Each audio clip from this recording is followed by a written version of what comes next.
bonjour à tous et bienvenue à cette nouvelle émission de Courant d'affaires. Aujourd'hui, Denis, notre sujet d'actualité. Troisième version, on va entre autres parler, bien sûr, du monde agricole, mais il sera également question du secteur agroalimentaire. On va bien sûr s'entretenir avec des producteurs locaux, mais également avec le président du syndicat UPA, secteur Matane. Donc, des sujets fort intéressants, bien sûr, des sujets d'actualité. On parle notamment de changement climatique, automatisation, nouvelles réglementations et plus, alors ça promet. Et oui. Et là, dans notre premier bloc, on reçoit Éric et Mathieu Chamberlain. Bonjour, de la ferme DE Chamberlain. Alors, bienvenue à vous deux, première des choses. Merci. Et moi, là, j'ai une petite question pour vous. Donc, au fil des dernières années, parce que là, votre ferme, vous me disiez tout à l'heure, 5e génération. Donc, on s'entend, l'agriculture a énormément évolué au cours des dernières années. Et là, on va peser fort sur le énormément. Comment votre ferme s'est-elle adaptée aux nouvelles réalités du milieu agricole, que ce soit au niveau de la technologie, la gestion, nouvelles méthodes de production? Oui, bien, premièrement, la génétique a énormément évolué. OK. Tu avais des variétés de pommes de terre, historiquement, qui étaient comme de la ronde blanche. C'est ce qu'on fait chez nous, de la pomme de terre.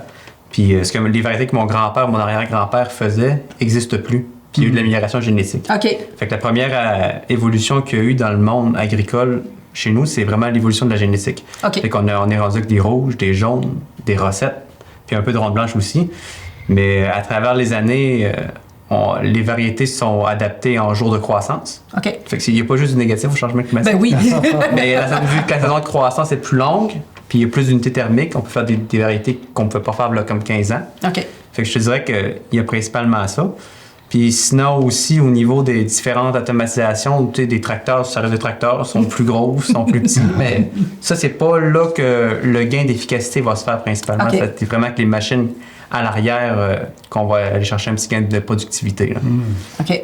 Bien différent quand même, Ouais, on va avec l'évolution aussi. Puis au niveau de l'automatisation, mais c'est surtout au niveau de l'emballage, où là, les automates programmables, les robots pour aider à emballer, ça, c'est une grosse amélioration dans les dernières années. Oui, on a fait l'acquisition en 2017 d'un système usagé. Là, fait qu'on a vraiment passé de 5 employés pour faire l'emballage à 2. Fait qu'on a sauvé en main-d'œuvre, on a gagné en efficacité, puis on n'a pas gagné en rapidité, mais on a gagné en efficacité globale de l'entreprise. Puis les employés peuvent travailler ailleurs, faire d'autres tâches à ce moment-là. Fait que c'est vraiment à ce point de vue-là, tout ce qui est processus d'emballage, quand l'automatisation se fait principalement là, à l'entreprise. C'est quelque chose, c'est quand même gagnant pour l'entreprise dans le contexte de pénurie de main-d'œuvre, ce qui n'est vraiment pas évident. Exactement. On dit souvent que produire localement, c'est aussi nourrir notre communauté. On entend ça souvent. Quelle importance accordez-vous à la consommation locale et comment percevez-vous la reconnaissance du public envers les producteurs d'ici, Éric?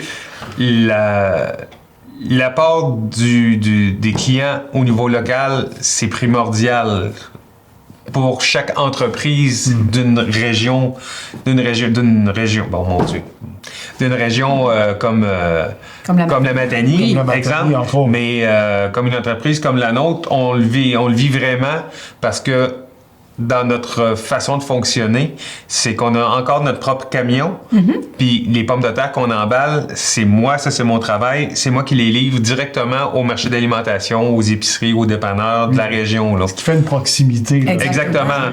Quand on dit qu'on sème les pommes de terre, on les récolte, on les emballe, et parfois, la dernière opération que je fais, c'est que je mets le sac de pommes de terre que je suis en train de placer dans le panier ou de la cliente. Là. Je suis rendu au bout de la chaîne. Là. Je ne peux pas aller si loin que ça. Impeccable. On ne peut pas voir autrement, mais c'est vraiment intéressant. Ton point de vue, toi, Mathieu, de ton côté? Oui, bien, c'est ce qui permet aussi d'avoir une entreprise à dimension, que je veux dire, humaine, qu'on est chez nous parce qu'on est en famille, fait que 2 employés qui ne sont pas de la famille. Fait que, c'est quand même une petite entreprise. Mais la proximité du marché fait qu'on sauve ses coûts de transport aussi. Aussi. Puis le fait de livrer, on est des producteurs emballeurs-livreurs, fait qu'on nous, on fait tout de A à Z de la production. Puis quand on arrive au supermarché qui est à 20 minutes, une demi-heure, 40 minutes, on sauve des intermédiaires, parce qu'il nous permet d'aller chercher une plus-value un petit peu sur le produit qui est emballé et livré. Là. Ce qui est un win-win, comme si on se permet l'expression, mais en même temps, vous desservez quand même un vaste territoire. C'est quand même quelque chose pour une petite entreprise aussi. C'est intéressant. L'agriculture, on le dit souvent aussi, c'est un mode de vie, autant qu'un métier, ça on le sait. Qu'est-ce qui vous motive à poursuivre cette passion jour après jour, ce qui n'est pas toujours évident, malgré les défis et les incertitudes que comporte votre travail, Mathieu? Oui, bien, c'est sûr que faut que tu aimes ça parce que le matin, quand ça va pas bien, t'es là, t'es présent. Puis, mais c'est vraiment le fun. Moi, je travaille beaucoup dehors, dans les champs principalement. Ouais. Puis de travailler toute une journée de temps dehors, c'est quand même le fun. Moi, je serais pas capable d'être dans un bureau assis. OK. Même que dans l'entrepôt, on bouge toujours. C'est un métier qui... Puis il faut être extrêmement polyvalent. C'est ce que j'aime aussi, c'est que tu rentres à 8 h le matin, puis à 8 h 15, la journée a complètement changé de côté. Les journées sont jamais semblables. Non. Puis tu sais jamais comment ça commence, mais tu sais jamais comment ça termine. Aussi. Fait qu'il y a beaucoup d'adaptabilité. Ça peut être un problème avec certains employés qui, eux, veulent une structure, puis une routine. Là. OK. Mais il n'y a pas de routine à faire. c'est autre On a chose. des grands points à chaque jour qu'on s'enligne, mais comment qu'on va le ficeler, ça, on le sait pas encore. C'est le plein nature, puis c'est connaître son Ouais. territoire, son terrain. Et du côté du papa, même vision, comment on voit ça? Oui, mais dans le fond, il y a la famille aussi qui est toujours présente et importante, là. Tu sais, mon père est moins présent, mon père est un peu moins en forme, mais ma mère est pratiquement là tous les jours pour venir nous aider à faire quelques petits travaux qu'elle est capable de faire. Il y a toujours cette même passion. Oui. Puis dans le fond, c'est qu'elle permet de nous voir, de voir son petit-fils ou de... Puis moi, maintenant, j'ai des petits-enfants aussi. Ma fille a 2 enfants. Donc, on a 2 petits de 3 ans et de 1 an et demi qui viennent à la ferme, OK. qui veulent aller avec Mathieu en tracteur, qui veulent aller... C'est le partage des connaissances à travers Oui, ça. puis ça, c'est le niveau familial. Mais d'un autre côté, le niveau communautaire, je dirais, le bout livraison, le bout fait qu'on rencontre beaucoup de gens. Puis on peut parler directement avec le consommateur, ce que peu d'entreprises agricoles peuvent faire là aussi. Puis des fois, ben, ce qui m'arrive, c'est que quand je suis en train de placer encore les pommes de terre, puis qu'ils me disent, ben, je dis que c'est moi le producteur. Oh, c'est vous le producteur. À ce point-là. Ah oui. Oui. Tu sais, les gens déjà en Matanie qui me connaissent, c'est facile de voir là. Ouais. Mais des fois, ça m'arrive encore régulièrement que des personnes, je les informe que c'est notre produit, puis que c'est local, puis que, là, c'est intéressant. C'est comme une plus-value. On dirait que pour les gens, le fait de savoir que c'est vraiment produit localement, on sent souvent une fierté ou un sentiment de vouloir prendre ce produit-là. Exactement. C'est vrai que travailler en famille aussi, c'est un aspect qui est positif, là, parce que, tu sais, autant que moi, je vais être dans les champs, ma mère va être à l'entrepôt, à l'emballage, mon père, mais c'est vrai que soit le matin ou en fin de journée, on va se retrouver, puis toute la famille, on est 3 générations à travailler à chaque jour sur l'entreprise, et ce qui est quand même pas si mal. Puis cet automne, que justement, quand c'est mon neveu qui est venu à la ferme, il était avec mon grand-père, on était 4 générations en même temps, la même journée, à travailler. Là, on était 5 membres de la famille présents. Là. Ça arrive-tu souvent? Non, mais c'est quand même assez rare. Comme ça, chez des producteurs, là, c'est quelque chose. Puis là, moi, j'ai une petite question, je m'écarte un petit peu de mes feuilles. On parlait tout à l'heure, 5e génération. Quand Éric, t'étais jeune et que t'accompagnais peut-être ton père, pas si longtemps, mais que t'accompagnais ton père à la ferme, est-ce que dans ta tête, c'était clair et net que c'était ça, toi, que tu voulais faire? Tu voulais prendre la relève ou t'avais d'autres? Pas du tout. Pas du tout? Pas du tout. OK. Moi, je suis un infirmier de formation. OK. J'ai fait mon cours en soins infirmiers ici au Cégep de Matane. J'ai gradué en 1989. Puis j'ai travaillé aux soins intensifs de l'hôpital jusqu'en 1997, où il y a eu les fameuses coupures de notre ministre de la Santé, M. Rochon, dans le cadre du déficit zéro. Et puis là, mon père avait pas de relève. Ma conjointe Diane avait été élevée sur une ferme laitière. On avait les 2 garçons, on restait à Matane. On a dit, il y aurait peut-être une opportunité d'aller essayer. Donc, j'ai pris 2 étés sans solde pour aller essayer la ferme. Et quand on a été convaincus du choix, on l'a fait le switch. OK. Et as-tu un jour regretté cette décision-là? Non, je peux pas regretter comme je peux... C'est deux aspects complètement différents. Oui, si j'étais resté à l'hôpital, il y aurait eu du positif et il y aurait eu une certaine... Je serais à la retraite, là, maintenant. Là. Ben oui. Je serais à la retraite, là. Tous mes consoeurs et confrères de travail de mon âge sont à la retraite. Moi, je pense que dans le contexte actuel, tu vas avoir un téléphone du ministre Dubé dans la prochaine minute. Mais d'un autre côté, ce qu'on a vécu à l'entreprise... C'est différent. À 5 ou 6 ans, mes 2 petits garçons venaient livrer des pommes de terre avec moi.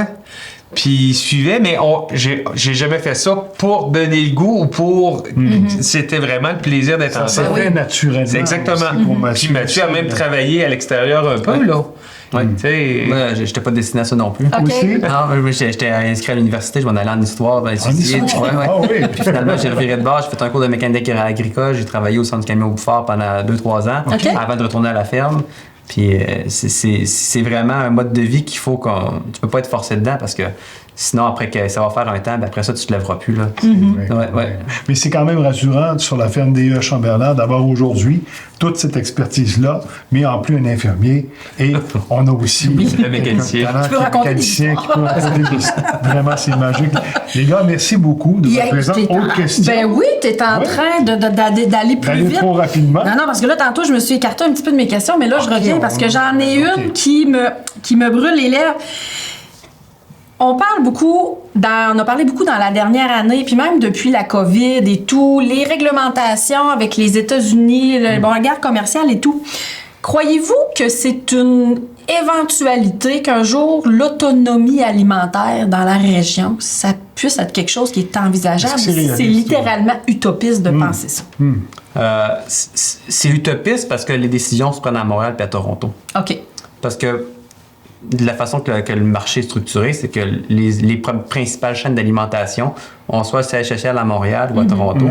Fait que quand tu arrives, que tu as un magasin ou deux, puis tu veux travailler, puis tu dis, ben, la première question, c'est êtes-vous capable de fournir le magasin à l'année? À l'année. Ouais. Ça, c'est la première. OK. Le deuxième, c'est est-ce que vous répondez à toutes les normes environnementales de salubrité, De d'environnement, OK. tout ça. Fait que juste ces deux premiers-là, points-là, on vient d'éliminer peut-être 90% des producteurs OK. qui auraient un intérêt à fournir. Et pourtant, la force d'ensemble pourrait faire en sorte Oui. qu'on fait la différence. Oui, dans la pomme de terre, c'est ce qui est quand même facile pour nous, c'est que c'est un produit qu'on est capable de cultiver puis de conserver à l'entrepôt à l'année. À l'année. On a une prévisibilité, on est capable de garantir un volume. Volume. Puis quand les promotions arrivent, il faut être capable de les fournir les promotions. Puis le prix, c'est pas nous qui le décide, c'est imposé par les chaînes négociées avec les plus gros producteurs de Montréal ou des environs. C'est pas le producteur. Non, fait que mon coût de production, je peux pas le contrôler d'un certain sens. Ben, j'ai pas le choix de le contrôler parce que c'est pas moi qui le décide. Ouais, je décide je pas mon prix de comprends. vente. Les gens vont croire souvent que les producteurs de n'importe quel fruit et légumes, puis je pense que c'est à la grandeur du Québec, décident eux-mêmes du prix qu'ils vont vendre aux chaînes d'alimentation. C'est pas comme ça que ça C'est marche. pas comme ça que ça C'est fonctionne. intéressant d'apprendre ça. C'est pas, aujourd'hui. c'est oui. pas fonctionne. C'est pas Ouais. comme ça que ça fonctionne. Et c'est pas nécessairement négatif non plus. Mais Ça, nous, à ça assure une certaine stabilité au prix Ouais. quand tous les producteurs sont ensemble. Mais peut-être qu'au Bas-Saint-Laurent, nous, on a une année fantastique. On a un surplus de pommes de terre, puis que dans la région de Montréal, ça a été plus difficile, ils ont moins de pommes de terre. Fait que là, le prix, Ça va varier, ça va c'est varier. ça, là. Comme on le disait tout à l'heure, un été Oui. comme celui qu'on vient de vivre fait une différence dans bien des Oui, oui. secteurs, là, vraiment aussi. là. C'est intéressant, ça. Ben oui, puis à la grandeur du Québec, mettons qu'on ouvre plus grand que la région, l'autonomie alimentaire dans notre province, c'est-tu le même principe? C'est-tu rêver en couleur que de penser qu'un jour on serait capable de, comme on dit, de s'auto-fournir? Ben, à mon sens, c'est peut-être que c'est utopique de penser qu'on va avoir... Est-ce qu'on pourrait vivre une année? Oui, mais peut-être pas avec tous les produits. Non. OK. Non, parce que... Manger... Est-ce que c'est normal de manger des fraises 12 mois par année? Est-ce que c'est normal? Est-ce qu'on pourrait avoir du melon 12 mois par année? Il y a certaines choses. On peut avoir des pommes? Oui. C'est possible. des carottes, des navets, des Ouais. patates, Il y a des- Oui. des légumes de Mais conservation. on s'entend que la noix de coco au Québec, c'est Non. rare. là. Ben, tu sais, quand on était jeune, Denis, c'était dans le temps de Pâques. Oui, il ça arrêtait là. y en avait Ça, pas d'autres. Il y en c'est a- tout à fait vrai. C'était seulement Mais là. reste que ça nous amène une très bonne réflexion de communauté aussi, mais aussi de l'ensemble de la province, à savoir est-ce qu'on pourrait éventuellement... Ben, est-ce qu'on pourrait la réponse plus large? Je veux dire, à terme, oui. Mais le principal défi, c'est le consommateur. C'est lui qui décide de tout. Aussi. Si le consommateur décide de faire le geste puis d'acheter les produits locaux ou québécois, c'est correct. Mais quand on rivalise, on a vu ça, là, des chaînes d'alimentation qui avaient des carottes qui venaient de Chine. Ouais. Ça a fait un petit peu le tour, là. Ouais. Mais je veux dire, on arrive à un prix qui est pas compétitif parce que eux, probablement qu'ils sont subventionnés, ils n'ont pas les mêmes normes environnementales. Ouais.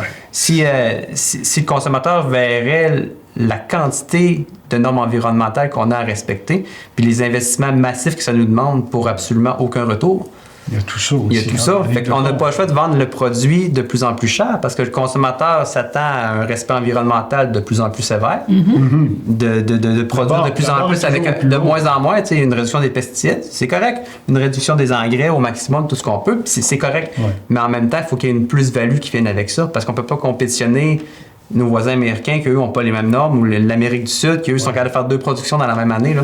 C'est vraiment intéressant et c'est une réalité, hein, vraiment, qu'on sent de plus en plus avec notre ami Trump aux États-Unis, entre autres. Ben, c'est vraiment intéressant et puis on aurait pu en amener d'autres questions, encore une fois. Beaucoup. Ben, moi, je vous dirais que on invite les gens à rester avec nous parce que là, on va passer dans un instant à notre deuxième bloc. Oui. Alors, merci à vous deux. C'était fort intéressant de vous avoir avec nous. Puis on vous souhaite une année, des prochaines années avec des récoltes florissantes. Ou la pluie de nuit, du soleil de jour. Et voilà. Tout le monde serait heureux. On souhaite. C'est tout ce qu'on demande.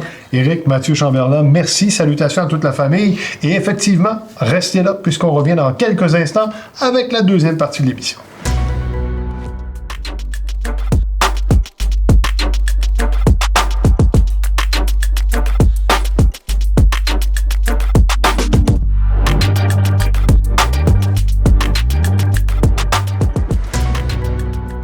Avec nous pour cette deuxième partie de notre émission, on reçoit. Eh bien, on va poursuivre l'émission cette fois avec Kevin Durette de la Fraisière Durette ainsi que Daniel Reichenbach du ranch d'Enclos et aussi président du syndicat de l'UPA Bas-Saint-Laurent, secteur Matani. Bonjour à vous deux, merci d'être là. Bonjour. Vraiment très heureux de vous accueillir sur le plateau. On parle souvent du climat, les saisons et la réalité régionale, bien sûr. Comment les conditions climatiques particulières de la Matani influencent-elles vos productions respectives et surtout vos façons de planifier, ou en tout cas de tenter de planifier les récoltes ou l'élevage, Daniel? Ben, écoutez, c'est sûr qu'on vit avec les changements climatiques et puis c'est pas toujours évident de s'acclimater, on pourrait le dire, et à gérer. Quand on a trop d'eau, ben c'est toujours plus facile à le gérer parce qu'on peut drainer nos terres. Mais quand il en manque, eh bien là, ça devient un peu plus difficile. On peut pas, on n'a même pas le droit d'aller chercher de l'eau dans nos ruisseaux, mais il reste que de toute façon dans nos cultures fourragères, même si on pourrait irriguer, ce serait un coût de production trop élevé qu'on ne pourrait pas assumer. Peut-être dans les patates, c'est un peu différent qu'il pourrait. Pour ce qui est de nous, ben, les pommes de terre sont pas irriguées. Puis les fraises, les fruits, c'est tout irrigué. Là. Si tu veux avoir une belle culture, t'as pas le choix. Puis ça fait c'est plus petit, fait que c'est plus simple d'irriguer versus les champs de pommes de terre. Ouais, si on regarde ça quand même du vu d'en haut, là, exactement. C'est là aussi, mais il reste que c'est des défis quand même importants pour vous deux dans vos cultures, dans ce que vous faites aussi. Et comme vous le dites, Daniel, les changements climatiques qui vont avec. Le dernier été est un été exceptionnel, du beau soleil, mais vraiment un manque de pluie qui a fait mal à plusieurs productions. Justement, si on parle de la collaboration entre producteurs et sentiments... Mais je voudrais quand même mentionner que on essaye de s'adapter aussi avec d'autres sortes de semences qui sont plus... qui s'adaptent mieux à la sécheresse, comme nous dans les graminées, dans les fourrages. On a des espèces comme le dactyle ou la fétuque qui est plus qui s'apprivoise plus avec la sécheresse, et on fait aussi des semis d'automne pour favoriser justement qu'on pense qu'au printemps, suite à la fonte des neiges, ben il y a encore une humidité, mais ça c'est encore dépendamment toujours de comment l'hiver se passe, s'il y a du gel hivernal ou pas de couverture de neige, mais on essaye de voir avec des cultures différentes, comme le maïs devient aussi pour nous dans des élevages de viande ou de laitier, ça devient aussi une culture assez intéressante qui s'acclimate aussi un petit peu plus avec le manque d'eau. Fait que oui, j'avais dit, ça fait quelques années qu'on subit la sécheresse. Il y a 2 ans, c'est un peu mieux, mais l'année passée, puis cette année encore, fait que c'est assez difficile sur ce côté-là. Ouais. Et je comprends aussi l'espèce de banc d'essai, de tester si ça fonctionne ou non. Et justement, selon notre secteur, notre coin de pays, qui justement, là, avec ces conditions climatiques, même chose, Kevin, de votre côté? Oui, même chose. Pour les pommes de terre, c'est sûr qu'on choisit des variétés plus résistantes à la sécheresse, qui ont moins besoin d'eau, qui produisent plus chez nous qu'ailleurs. culture. Oui. Fait que des variétés qu'on réussit bien, on les garde À ce en niveau-là. culture. Ceux qu'on réussit moins bien ou qui demandent plus d'eau, mais souvent on les produit pas. Puis pour ce qui est des fruits, ben on s'adapte. On s'adapte aussi parce que c'est une saison qui est tellement courte. Oui, quand même. Fait que, tu sais, on fait notre chiffre en grosso modo 3 semaines. Là. C'est incroyable Fait que quand même. si Oui. il est mouillé pendant une semaine là-dedans, on vient de perdre un tiers de oui. ce qu'on aurait pu faire. Fait que pour ça, ben on cultive de plus en plus. Là, on fait des framboises sous tunnel. Ouais, c'est dans des pots, c'est hors sol. C'est incroyable. Puis l'an prochain, on va avoir des fraises sous tunnel aussi, hors sol. Ça veut dire qu'on va essayer de contrôler pratiquement toute la production pour être capable de planifier là, à chaque année d'avoir les mêmes récoltes, peu importe la météo. Oui, puis ça engendre des coûts supplémentaires, ces transformations-là de façon de faire. Là. Ouais. Ouais, c'est un investissement, c'est sûr, mais on le compte qu'il va se rentabiliser quand même. Par exemple, là, 2 ans, on avait perdu la moitié de nos plats de fraises en hiver à cause du gel. Oui. Mais ça arrivera plus. OK. Fait que, tu sais, juste cette perte-là paye quasiment une partie de l'investissement. OK. C'est là que ça nous montre aussi à quel point la technologie coûte cher, mais elle est intéressante, puis elle est évolutive aussi selon vos... Mais il vient de mentionner, ça arrivera plus. Il va contrôler l'eau, mais si on a des vents de nouveau comme Mélissa à 200 km/h, si la serre elle part au vent, fait qu'il y a on est toujours confronté de toute façon À la au nature. climat, à la nature. On sait pas qu'est-ce qui peut arriver, mais on n'a pas de, tu sais, on se protège, on essaye de, comme chez eux, qu'ils investissent pour se protéger de leur production, mais s'il n'y a jamais de garantie, puis comme vous avez mentionné, oui, c'est des coûts qu'il faut le mettre sur plusieurs années aussi Oui. pour le retour à l'investissement. Des fois, ça peut prendre du temps aussi. Hein. Parce que c'est vraiment de l'équipement qui coûte extrêmement cher. Est-ce qu'on sent une solidarité, Daniel, je vais de ton côté, entre les différents types de producteurs de la région? Comment l'UPA contribue-t-elle à renforcer ces liens, à défendre les intérêts communs? Parce que plus que jamais, c'est important de travailler ensemble, j'imagine. Ben, écoutez, c'est une bonne question et puis je pourrais répondre par ça déjà qu'en avril 2024, vous avez sûrement entendu parler qu'il y a une solidarité qui a été faite dans le Bas-Saint-Laurent, qu'on est sorti avec nos tracteurs jusqu'à Rimouski. Ben, oui. Alors, on est parti de Petit Matane et même de l'extrême ouest du territoire et toute production confondue. On est tous, on avait Tous ensemble. tous ont ce point commun qu'on la difficulté en agriculture de nos sources de revenus qui baissent et les intrants qui augmentent, les intérêts, tout ça. Fait que là, on a vu que cette solidarité était vraiment très prenante. Et moi, même que j'ai participé, il n'y avait jamais eu une fierté d'être producteur quand tout le monde sur la route et nous faisait des signes ou avec Les gens avec vous. Exactement. Ouais. Alors oui, il y a une solidarité, mais par contre, je dirais aussi que à cause qu'il y a de moins en moins de fermes, il y a moins de possibilités de réseautage, à cause qu'il y a aussi justement moins de producteurs, ça amène à peut-être un petit peu plus de comment faut dire ça? Isolé, je dirais. Oui, aussi. un peu plus d'isolement et aussi de l'anxiété parmi nos producteurs. Les fermes grossissent et on a des fois justement la détresse psychologique qui embarque aussi. Là. Alors on essaye bien sûr entre nous d'avoir de l'entraide, mais il reste que c'est une réalité qui Au jour le jour. au jour le jour qui Ça vient. va pas très bien. Vous vivez avec ça, Kevin, même Ben, j'imagine. pour renchérir là-dessus, plus la ferme est grosse, plus que les problèmes sont gros. La pression augmente. là. Exactement. Souvent. Fait que, c'est ça, mais pour ce qui est de la collaboration, dans nos cultures, on parle beaucoup avec, exemple, vous avez eu les Chamberlain tantôt, Ouais. on fait de la pomme de terre toutes les deux, fait qu'on se parle souvent, si jamais, Les conseils. ouais, ou si jamais il y a besoin d'une pièce d'équipement parce qu'il brise, ben, il vient la chercher, ou moi aussi, fait que, C'est pas comme une famille, c'est une communauté. on est là pour École, pousser, puis, exactement. Oui, puis je pense que c'est important pour justement pour éviter que il y a moins de producteurs, ben on mise aussi sur la relève. Ouais. C'est intéressant justement comme on a mentionné tantôt, on était il y a 2 semaines chez la fraisière de ressources multi-ressources et qu'on on a vu justement les 2 frères Kevin et son frère qui prennent la relève. Ben ça fait plaisir de voir justement qu'il y a du potentiel aussi, mais malheureusement c'est pas partout comme ça, puis c'est un défi pour justement moins d'isolement. Ben on veut que nos terres restent là et puis qu'il y ait de la relève, puis que ce soit pas tout par des des achats extérieurs qui viennent nous prendre nos terres. Avec notre monde, ça, c'est bien important. Si on parle défi économique, valorisation du travail agricole, moi, j'aimerais savoir, entre les coûts de production, pression du marché, reconnaissance du public, selon vous, qu'est-ce qui serait le plus urgent à améliorer pour assurer la rentabilité et la pérennité des fermes d'ici? Bonne question. C'est une question Ouais. piège. Oui. C'est une question. C'est avoir un peu plus d'argent, une meilleure reconnaissance de la part peut-être de nos gouvernements. Ça fait assez longtemps je pense qu'on focus là-dessus pour que il y a des programmes qui sont là, mais qui sont plus adaptés. Comme l'ASRA, ça fait des programmes qui ça existe déjà depuis bientôt presque 40 ans, Faudrait revoir mais ça. ils sont plus update, là, ils sont plus à jour aujourd'hui. Alors la réalité, c'est aussi qu'on est confronté que c'est du mur à mur. Tous nos programmes, c'est provincial.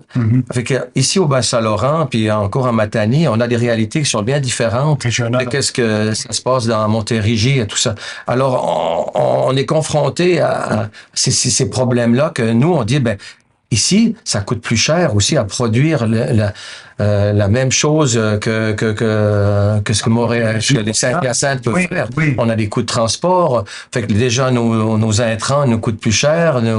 Alors, il faudrait adapter aussi. Puis ça, c'est quelque chose que... Oui, nos terres sont moins chères que peut-être dans le jour de Montréal, mais la réalité, c'est que notre coût de production est beaucoup plus élevé. Alors, on essaye en tant que UPA aussi de revendiquer ces droits-là, mais c'est l'argent. C'est trouver une façon de... Toujours le nerf de la guerre, Oui, oui. souvent, mais il reste que c'est un peu décevant entre régions. Il faut vraiment reconnaître les différences puis faire en sorte d'appuyer ceux qui en ont besoin peut-être davantage. Ça fait, Exactement. rien que dans l'assurance récolte, on a des dates pour faucher qui sont la même chose qu'à Saint-Hyacinthe, admettons du 1er mai pour qui récupèrent l'eau. Nous, on a encore de la neige ici. Et eux, ils comptent déjà alors, ça, on dit, mais voyons, ça. Fait que pour le gouvernement, c'est bien plus facile de faire du mur à mur, tout le monde est égal, que commencer à avoir des spécifications, fait que c'est plus dur à gérer. Alors, mais on vit. Ben oui. De ton côté, Kevin? Pouvez-vous répéter? C'est ça, mais la question elle est tellement longue. Ça, non, si je demandais qu'est-ce qui serait urgent à améliorer pour assurer là, la rentabilité et la pérennité ici? Les fermes maintenant, puis on parlait tantôt hors ronde, puis tu disais à quel point il y avait de moins en moins de fermes en région. Oui. C'est un peu partout au Québec le même Ben portrait. Je pense qu'il y a beaucoup à voir avec le fait qu'une ferme maintenant, c'est 50% travail de champ ou peu importe, puis tu as 50% de bureau. Qui l'était peut-être pas autant avant. OK. Fait que ça, je pense... Dans le temps des parents, si on veut, c'est vraiment différent. Tu cultivais, puis c'est plus simple. Là, c'est sûr que si tu veux être efficace sur ta ferme, la partie bureau est aussi, sinon plus importante que la partie champ. Fait que je pense que la technologie doit pousser là aussi. La technologie. Ça prend quand même du temps à mettre dans cette technologie-là. Exactement. Fait que à ce moment-là, c'est sûr que si on pourrait simplifier un petit peu ce côté paperasse-là, si on peut dire, comme Daniel disait, Ben oui. ça serait beaucoup plus simple pour... Puis les normes à respecter aussi. les cahiers de charges sont... Ça a explosé. Ils s'en rajoutent à chaque année, mais ils s'en enlèvent jamais.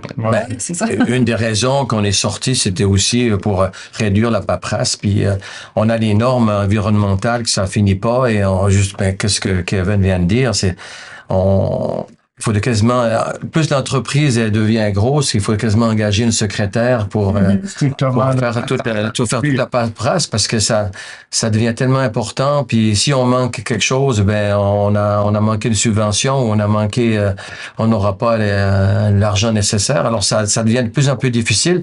Puis les règlements qui sont très très stricts. Très strict, oui. Alors on a eu des pertes d'argent parce qu'on n'a pas reçu à temps mes déclarations, admettons, de ma naissance des veaux. Et j'ai eu des pertes au niveau... fait que moi, je les avais envoyés, mais je les avais pas reçus. C'est juste pour donner des exemples de même. Alors, ça vient... Annuellement, ça a un impact énorme, là, j'en suis sûr. Tout à fait. Les pertes font mal, bien sûr. On a besoin de ces sous-là pour continuer à... Exactement. Ma prochaine question, je vous la lance en 2 volets. Elle va être moins longue. Je la lance en 2 volets. Donc, si vous aviez une baguette magique pour changer une chose dans le milieu agricole local, qu'est-ce que ce serait? Tu veux commencer? Vas-y. Ben, écoutez, c'est sûr que la baguette, on la ferait bien si ce serait aussi simple que ça.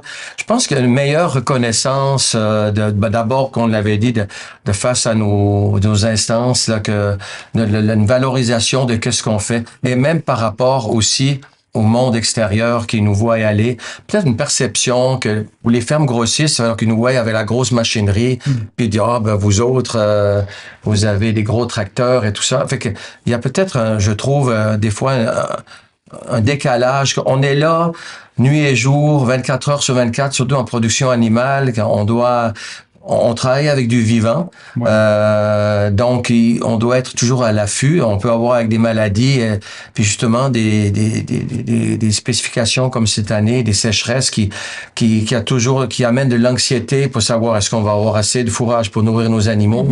Alors, chaîne aussi. Là. je pense que une meilleure reconnaissance pour une valorisation de qu'est-ce qu'on fait de la part du gouvernement et de la part du monde de notre entourage, je pense que ce serait déjà une bonne chose. Beaucoup déjà. Et justement de réduire, comme on vient de dire, réduire toute cette paperasse là, ça serait C'est utile bien souvent qu'autrement. quand on passe tout ce temps-là, ben on n'est pas dans le champ. Alors on a la pression que la météo, ben ils annoncent de la pluie bientôt. On veut aller semer avant ou faire nos récoltes, puis mais on a encore à remplir des papiers ou la banque nous appelle ou peu importe. Ce qui fait que les soirées s'étirent et je dirais presque les nuits souvent. Là, il faut dormir de temps en temps aussi. Tout à fait. De ton côté, Kevin? Ben, moi, ça serait que la passion se garde de l'agriculture un petit peu pour tout le monde. Là. Oui. Toutes les fermes, malgré que le monde évolue, les temps changent. C'est plus comme c'était, ça va changer, ça va toujours changer. Mais c'est que la passion reste pour tout le monde. C'est bien. Puis, Dans ce beau métier-là, qui est quand même un mode de vie. Puis, puis c'est le point de départ de la journée. Là, quand on se lève, on se dit, bon, ben, on est sur le terrain. Parce qu'on aime ce qu'on fait. Hein? Oui. Alors, c'est sûr que j'ai quand même 3 de mes enfants sur 4 qui ont fait un cours de gestion agricole, même un qui est agroéconomiste. Bon. Mais Oui. j'ai personne qui a pris la relève. Ouais, c'est la vie. Alors, j'ai ma fille qui a marié un agriculteur, mais il reste que c'est quelque chose à vouloir s'investir. Puis c'est pour ça que moi je suis fier de voir des jeunes qui ont vu leur père travailler, commencer avec pas grand chose, puis qui ont des désirs de continuer. Moi je trouve ça c'est valorisant. Alors qu'est-ce qui fait que d'autres veulent plus? Ben c'est pas tout le monde qui est à la même au même niveau. Dire est-ce que je suis prêt à faire des 60, 70 heures, 80 heures, puis les fins de semaine, pas de congé. Alors si aujourd'hui on choisit un petit peu plus notre qualité de vie, confort. Il y a cette passion-là qui est merveilleuse et on le sent vraiment avec vous. On le sent avec nos invités, des championnats. Et on pourra nommer des familles vraiment chez nous. Deuxième volet de ma question. Qu'est-ce qui vous rend le plus fier de produire ici? Le fait de produire ici, là, qu'est-ce qui vous rend le plus fier? Moi, j'ai une jeune famille et 3 jeunes enfants. Je pense le rôle de la ferme dans la famille, je trouve que c'est bon d'élever une famille au travers de l'agriculture. Je suis content de leur montrer ça. C'est des belles valeurs que autant que mes parents m'ont montré jeune. C'est ça. Je trouve que c'est un... Mais tu sais, les enfants, ils viennent à la ferme, sont contents. C'est différent, mais c'est ça. C'est une richesse incroyable. C'est une richesse, exactement. C'est vraiment une chance unique d'offrir ça. C'est pas Daniel, même chose? Écoutez, nous, ça fait 27 ans qu'on est dans la région du Bas-Saint-Laurent. On était en Montérégie et ça a été un choix par mes parents et on est venu se greffer ensuite plus tard avec ma famille. On le regrette pas. On a une région, une très belle région. Rien que déjà à cause de fleuve et tout ça, quand on cultive puis qu'on voit le fleuve, on voit la côte nord.